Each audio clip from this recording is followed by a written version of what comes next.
নমস্কার, education with সুদেশনার আরেকটি নতুন ভিডিওতে আমার সবাইকে স্বাগত জানাই।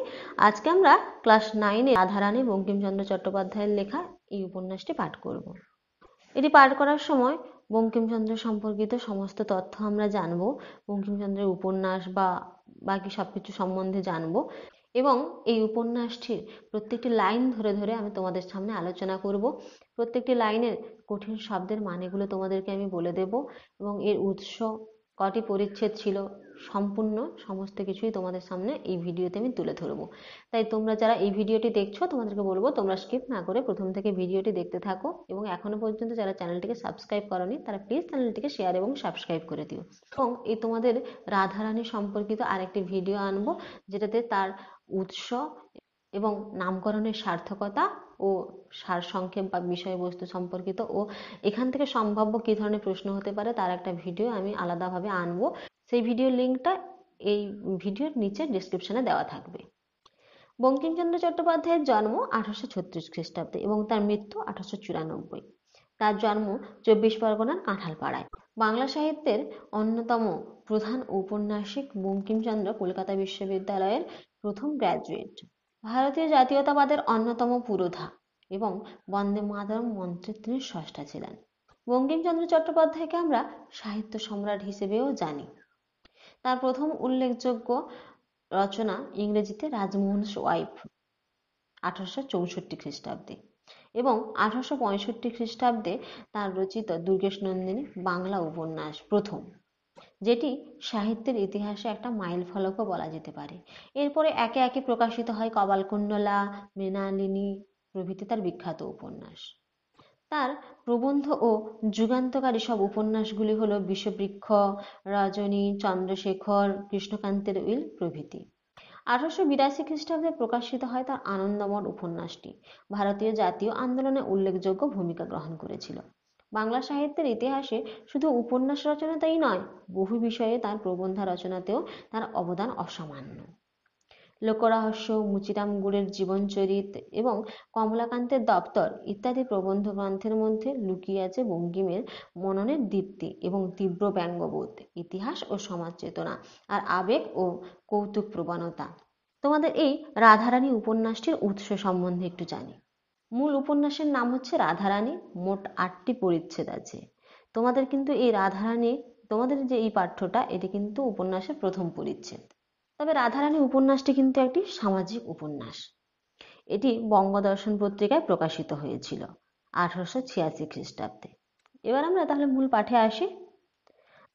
রাধারানী নামে এক বালিকা মাহেশে রথ দেখিতে গিয়াছিল। মাহেশ হল হুগলির শ্রীরামপুরের কাছে অবস্থিত একটি স্থান, যেটি রথযাত্রার জন্য এই অঞ্চলটি বহুকাল থেকে প্রসিদ্ধ। বালিকার বয়স একাদশ পূর্ণ হয় নাই, অর্থাৎ সেই বালিকা রাধারানীর বয়স 10-11 বছর হবে। তাহাদিগেরও অবস্থা পূর্বে ভালো ছিল, বড় মানুষের মেয়ে, অর্থাৎ তাদের বিষয় সম্পত্তি আগে ভালোই ছিল, যেমন বড় লোকেদের থাকে। কিন্তু তাহার পিতা নেই। তাহার মাতার সঙ্গে একজন জ্ঞাতির একটি মোকদ্দমা হয়। সর্বস্ব লইয়া মোকদ্দমা। মোকদ্দমাটি বিধবা হাইকোর্টে হারিল। কিন্তু এই রাধারানীর বাবা নেই। হ্যাঁ, মার সঙ্গে প্রতিবেশীর একজন মোকদ্দমা মানে একটি সমস্যা বাধে, যেটি কিনা বিষয় সম্পত্তি নিয়ে। আর সেই বিষয় সম্পত্তির সমস্যা হতে গিয়ে যখন হাইকোর্টে গেল, তখন এই বিধবা মহিলাটি হেরে গেলেন। সে হারিবা মাত্র ডিগ্রিদার জ্ঞাতি ডিগ্রি জারি করিয়া ভদ্রাসন হইতে উহাদিগকে বাহির করিয়া দিল। যেই সেই প্রতিবেশী জিতে গেছেন, তিনি কি করলেন, ভদ্রাসন অর্থাৎ বসত বাড়ি সমেত এদেরকে ঘর থেকে বের করে দিলেন। তিনি সমস্ত কিছুই দখল করলেন। প্রায় 10 লক্ষ টাকার সম্পত্তি। ভাবতে পারো তখনকার দিনে প্রায় 10 লক্ষ টাকার সম্পত্তি মানে কতটাই না বড়।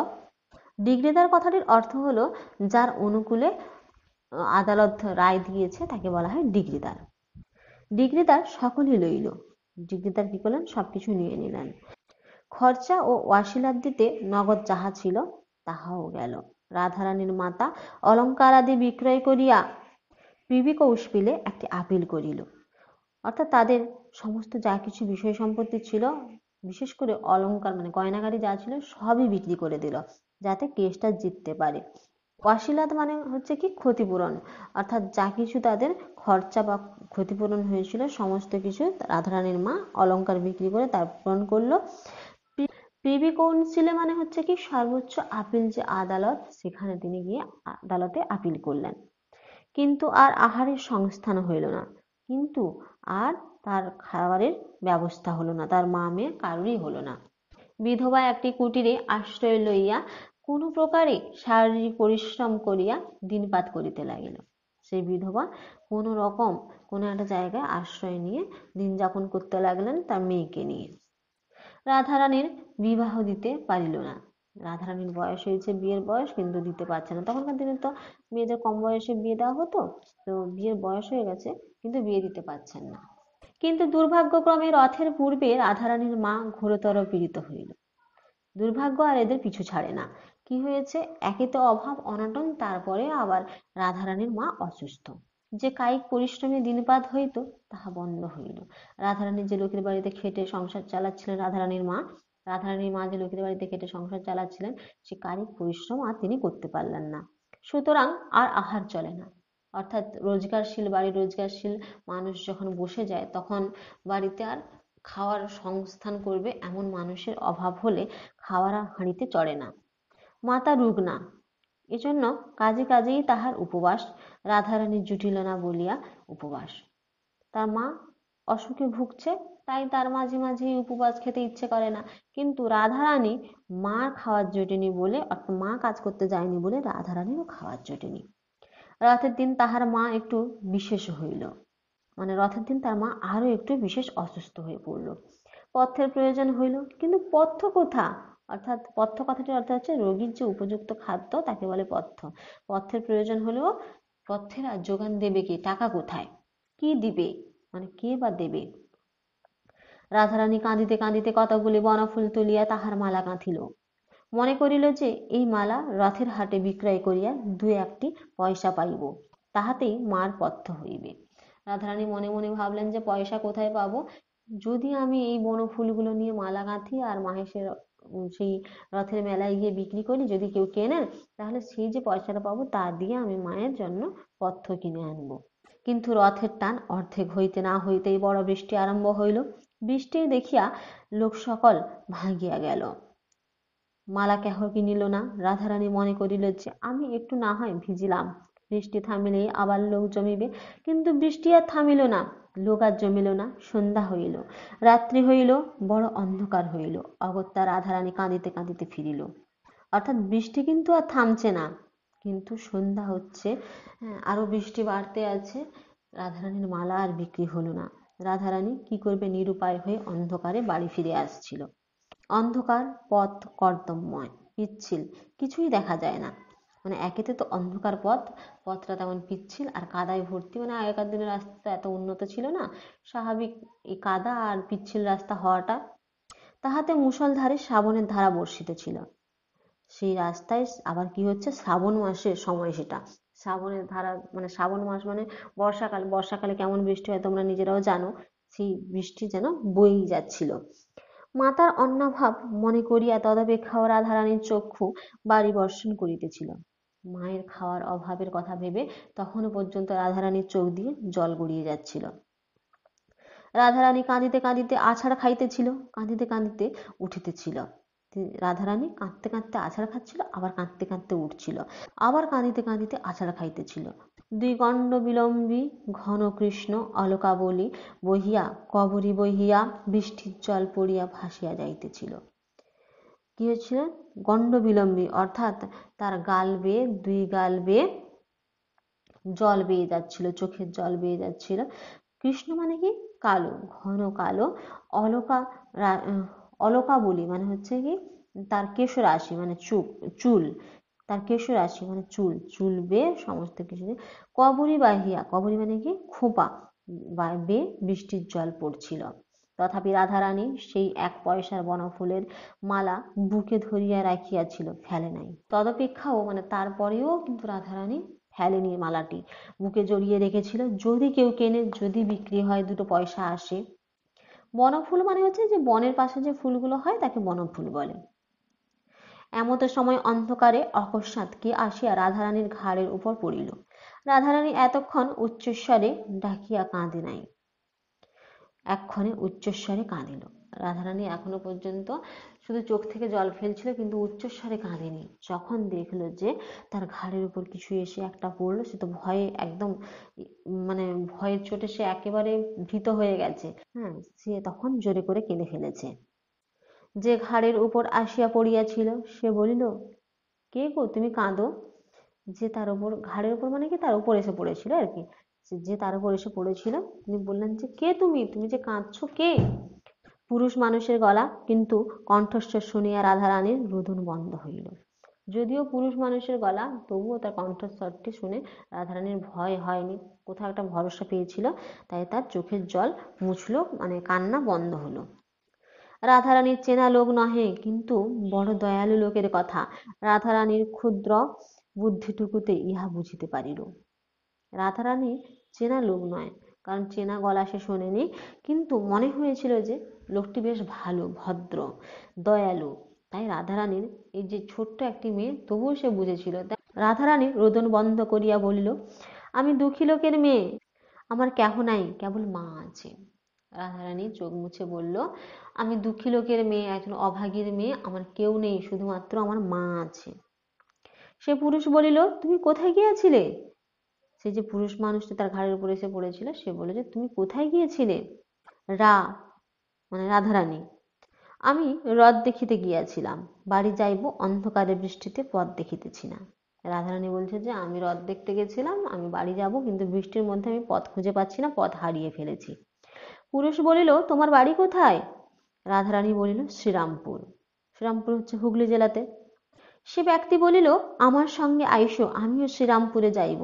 চলো, কোন পাড়ায় তোমার বাড়ি, তাহা আমাকে বলিয়া দিও, আমি তোমাকে বাড়ি রাখিয়া আসিতেছি। বড় পিছল, তুমি আমার হাত ধরো, নইলে পড়িয়া যাইবে।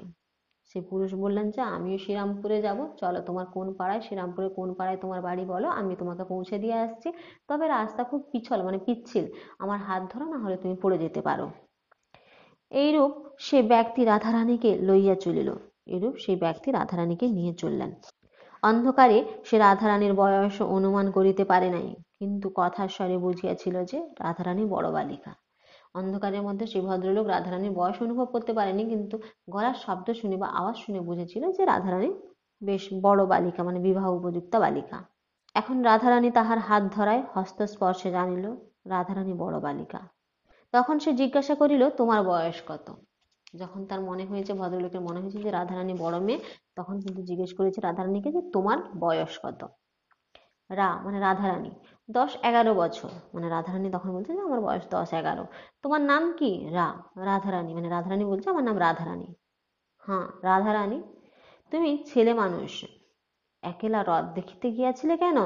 তিনি বলছেন যে, তুমি তো, যদিও বুঝেছেন যে বড় মেয়ে, তাও বলছেন তুমি তো ছেলে মানুষ, ছোট মানুষ, তুমি কেন হ্রদ দেখতে গেছিলে?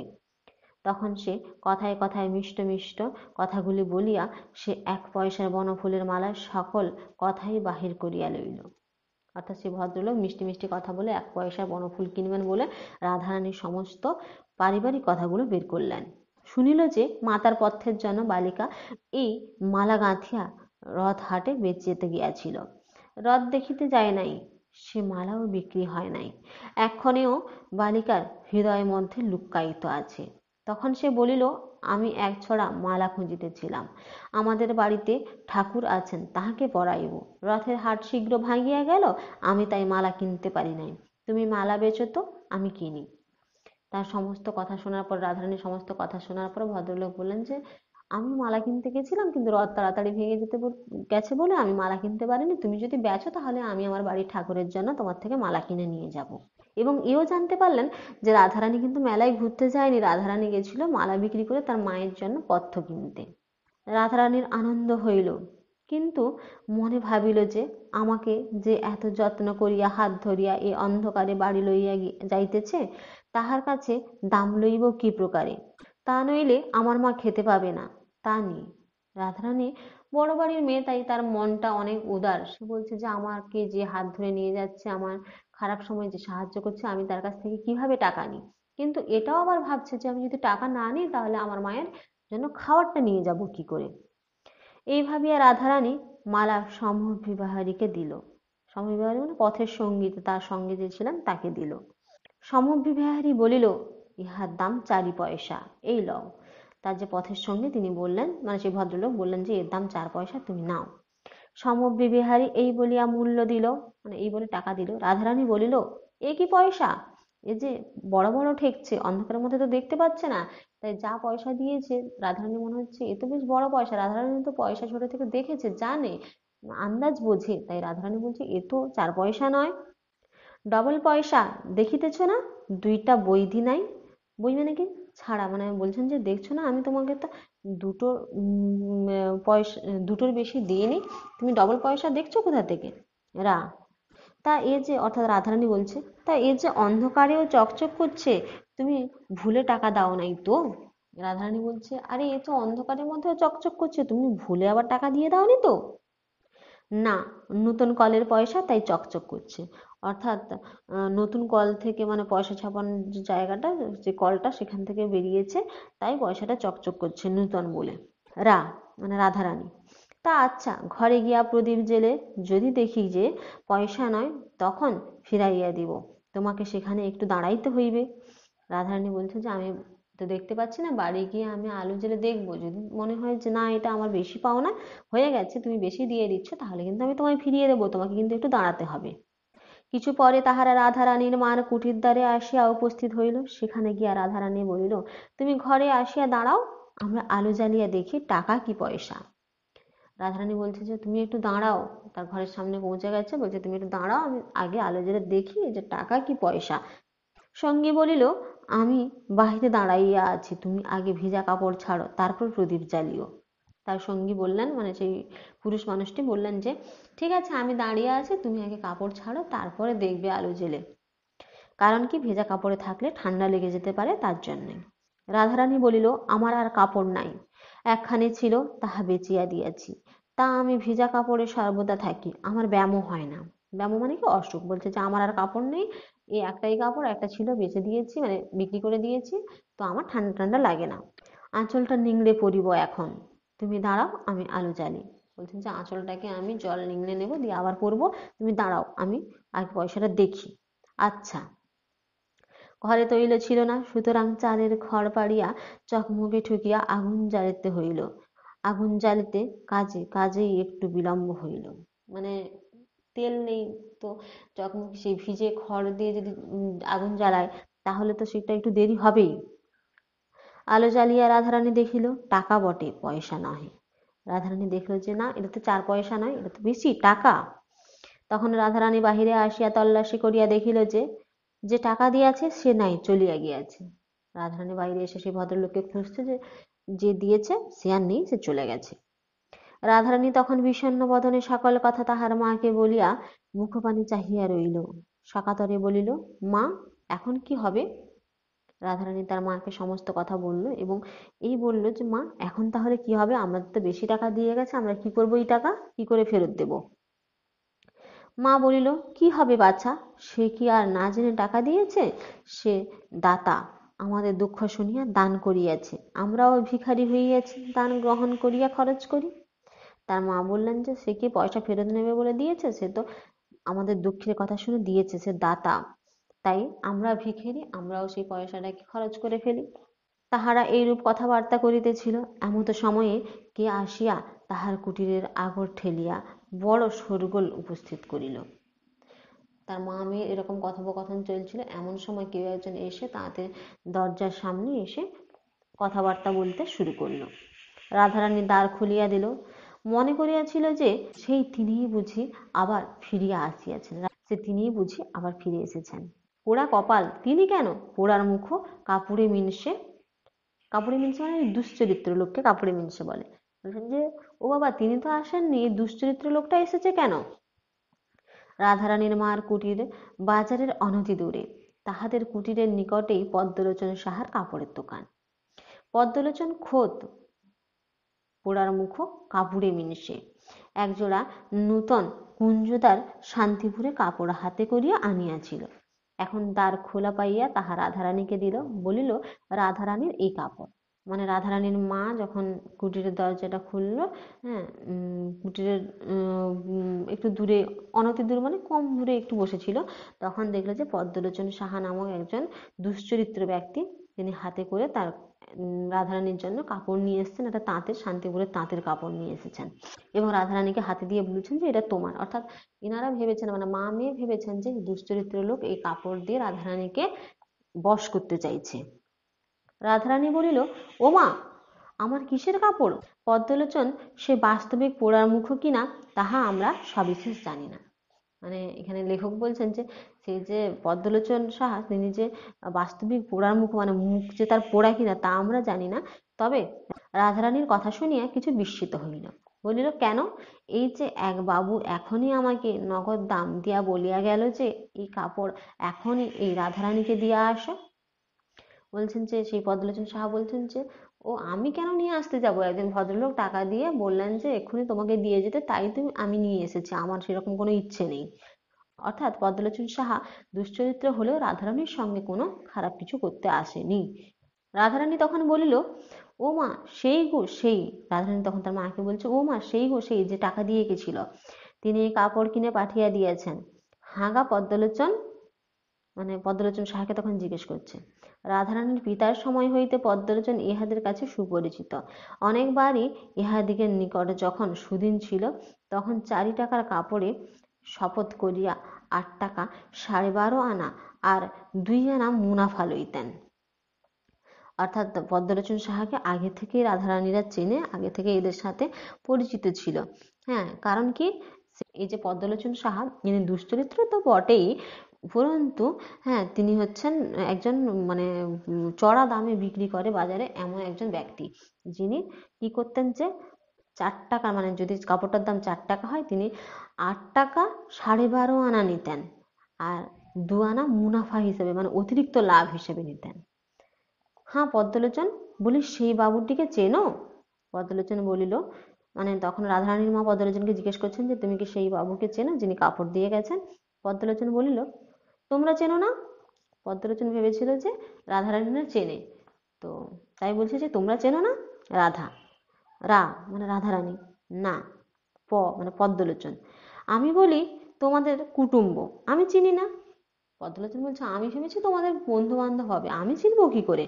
যাহা হোক, পদ্মলোচন 4 টাকার কাপড় আবার মায় মুনাফা 8 টাকা 14.5 আনা বিক্রয় করিয়াছিল। আর অধিক কথা কহিবার প্রয়োজন নাই বিবেচনা করিয়া প্রসন্ন মনে দোকানে ফিরিয়া গেলেন। অর্থাৎ 4 টাকার কাপড় সে কি করেছে, আরো চড়া দামে বিক্রি করেছে সেই ভদ্রলোককে, তাই তার এত কথা শোনার দরকার নেই, তার তো টাকা পেয়ে গেছে, তাই সে এত কিছু না শুনে সে প্রসন্ন মনে, মানে মনের খুশিতে বাড়ি, মানে দোকানের দিকে আবার ফিরে চলে গেল। এদিকে রাধারানী প্রাপ্ত টাকা ভাঙাইয়া মায়ের পথ্যের উদ্যোগের জন্য বাজারে গেল। এদিকে রাধারানী কি করলো, যে টাকাটা পেয়েছিল সেই টাকাটাকে ভাঙিয়ে মায়ের জন্য ওষুধ কিনবে, খাবার কিনবে বলে সে বাজারে গেল। বাজার করিয়া তৈল আনিয়া প্রদীপ জ্বালিল। সে কি করলো, বাজার করলো, বাজার করে তেল এনে ঘরে প্রদীপ জ্বালিল। মার জন্য যৎ কিঞ্চিৎ রন্ধন করিল, মার জন্য সে কিছুমাত্র রান্না করলো।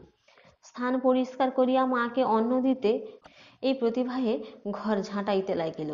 ঝাঁটাইতে একখানা কাগজ কুড়াইয়া পাইল, হাতে করিয়া তুলিল। এ কি মা? মানে রাধারানীর ঘরে সমস্ত কাজ করছিল, কাজ শেষ করে ঘর ঝাঁট দিচ্ছে। ঘর ঝাঁট দেওয়ার সময় তার মাকে খেতে দেওয়ার পরে ঘর ঝাঁট দিচ্ছে, ঘর ঝাঁট দেওয়ার সময় একটা কাগজ খুঁজে পেল, যেটাতে হাতে করে কিছু একটা লেখা ছিল, এবং কাগজটা দেখে তখন সে তার মাকে বলছে, এ কি মা, একে কি লেখা আছে? মা দেখিয়া বলিলেন, একখানা নোট। অর্থাৎ কেউ একখানা নোট, মানে তাতে একটা কিছু লিখে দেওয়াকে, লিখে পাঠানোকে নোট বলে আর কি। বলছেন যে এখানে একটা নোট আছে। নোট কিন্তু টাকা পয়সা নয়, এই কিছু একটা জিনিস লেখাকে নোট বলা হয়। রাধারানী বলিল, তবে তিনি ফেলিয়া গিয়াছেন। রাধারানী মনে মনে ভাবলো যে না, তিনি ফেলে গেছেন। মা বলিলেন, হ্যাঁ তোমাকে দিয়া গেছেন, দেখো তোমার নাম লেখা আছে। রাধারানী বড় ঘরের মেয়ে, একটু অক্ষর পরিচয় ছিল, মানে বড় লোক বাড়ির মেয়ে, তার পড়াশোনা একটু ছিল। সে পড়িয়া দেখিল, তাই বটে, লেখা আছে। রাধারানী বলিল, হ্যাঁ মা, এমন লোক কে মা? বলছেন যে এমন কে লোক আমাদের শুভাকাঙ্ক্ষী? মা বলিলেন, তাহার নামও নোটে লেখা আছে, পাছে কেহ চোরা নোট বলে, এই জন্য নাম লিখিয়া দিয়া গিয়াছেন। তাহার নাম রুক্মিণী কুমার রায়। অর্থাৎ সেই যে পুরুষ, সেই ভদ্রলোকটির নাম হচ্ছে কি রুক্মিণী কুমার রায়। পরদিন মাতাই কন্যায় রুক্মিণী কুমার রায়ের অনেক সন্ধান করিল, পরদিন কি হলো, মা আর মেয়ে মিলে রুক্মিণী কুমারের অনেক খোঁজ খবর করলেন, কিন্তু শ্রীরামপুরে বা নিকটবর্তী কোনো স্থানে রুক্মিণী কুমার নাম রায় কেহ আছে এমন কোনো সন্ধান পাইল না, এমন কোনো খবর পেল না ওই নামে শ্রীরামপুরে বা কাছাকাছি এলাকায় কেউ আছে বলে। নোটখানি তাহারা ভাঙাইল না, তুলিয়া রাখিল। তাহারা দরিদ্র কিন্তু লোভী নহে, তারা গরিব হতে পারে মা মেয়ে, কিন্তু লোভী নয়, তাই তারা নোটটা খরচ করলো না। তারা কি করলো, মানে সে টাকাটা খরচ করলো না, তারা জমিয়ে রাখলো।